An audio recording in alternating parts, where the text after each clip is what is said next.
Magandang araw, tanghali, gabi sa inyong lahat. Ang kwento po natin ngayon ay patungkol sa isang batang pulubi na determinado na mag-aral at nagsikap at naging isang abogado.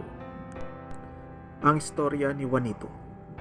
Sa isang maliit at maralitang barangay, may batang pulubi na nagngangalang Juanito.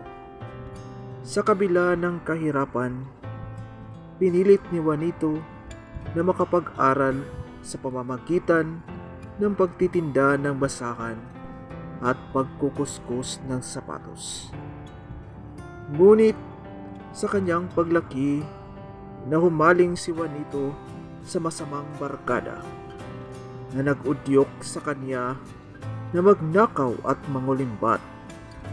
Sa kabila ng kanyang pagsisikap, nalulong si Juanito sa kanilang masasamang gawain na nagresulta sa kanya makulong at mawalan ng pag-asa. Subalit sa loob ng bilangguan, naisip ni Juanito na kailangan niyang magbago at bumangon mula sa kanyang pagkakamali.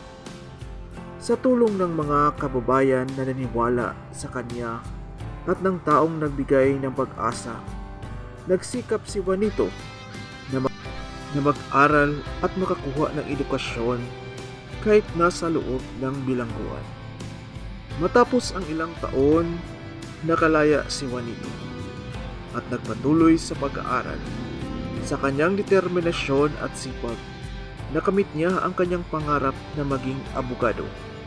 Sa pamamagitan ng kanyang mga karanasan, ginamit ni Juanito ang kanyang propesyon upang makatulong sa mga nangangailangan at magkaroon ng pagbabago sa lipunan.